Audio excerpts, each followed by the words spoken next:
was a presentation hyped by a tauntingly brief media notification more than 24 hours earlier. On Thursday afternoon, it said, Maricopa County Sheriff Joe Arpaio would present the newest revelations on an investigation into President Obama's birth certificate.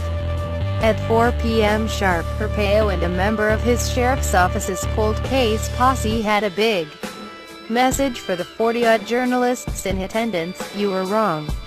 Arpaio and his aides announced that a 5-year investigation had proved that Obama's birth certificate from Hawaii in 1961 was a fake. An accompanying presentation highlighted what they called 9 points of forgery on the document, which focused on the angles of date stamps, typed letters and words.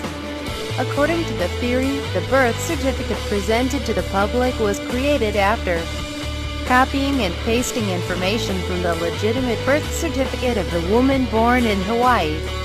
The conference included an audience of mostly older supporters, many of whom would clap their hands or nod their heads at various points of the event.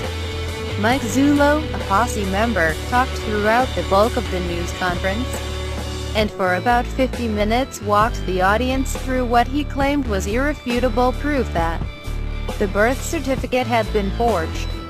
Zullo repeatedly insisted that the probe was not political and that he simply wanted to clear the President of the United States.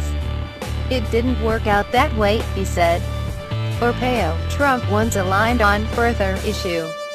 Arpaio's focus on the outgoing president has spanned several years. Obama was a favorite subject in Arpaio's fundraiser emails, speeches and campaign ads, and the president was blamed for the lawman's civil rights-related legal battles. Arpaio's persistence on the birther issues has outlived that of many other once fervent supporters.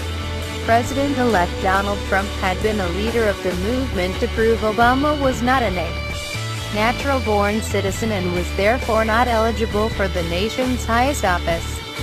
After years of persistent questioning, seen by many as racially motivated, the president produced his long-form birth certificate in April 2011. In September, Trump, then the Republican presidential nominee, announced he was dropping the issue. Obama responded in a speech to the Congressional Black Caucus Foundation. "I don't know about you guys, but I am so relieved that the whole birther thing is over. I mean, ISIL, North Korea, poverty, climate change, none of those things weighed on my mind like the validity of my birth certificate." Probe launched by posse members. The sheriff's office's own birther investigation dates to August 2011. Months after the White House website posted an image of Obama's birth certificate.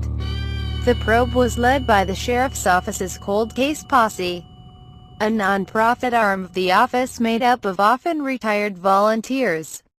Thursday's news conference recalled 2 other birther news conferences from 2012. At those events, no one explicitly claimed the birth certificate was a fake.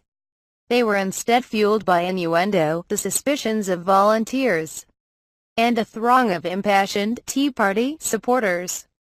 In March 2012, Zullo spent 50 minutes walking the media through what he said were irregularities in the White House's posted document. Zullo had a repeat performance in July of that year, when he explained the investigators' findings after a 10-day trip to Hawaii. At that event, Zullo said investigators located a 95-year-old woman who might have written coding on the copy of Obama's birth certificate. That woman, Zullo said, later told a fake reporter that the numbers on Obama's birth certificate were inconsistent with the time and place of his birth. Zullo has surfaced in more recent Arpaio controversies as well. He was one of the key figures in what's known as the Seattle Operation, a pet project of the sheriffs that became a focal point during Arpaio's contempt of court hearings last year. Zullo's task was to keep an eye on a computer programmer named Dennis Montgomery, who had told Arpaio he could prove the federal government had hacked into the bank accounts of thousands of Maricopa County residents. Montgomery's work soon seemed to stray from that mission, however. In reports provided to the sheriff's office, Montgomery presents a web of conspiracies involving a federal judge presiding over a racial profiling case against Arpaio, along with Eric Holder and various other federal officials.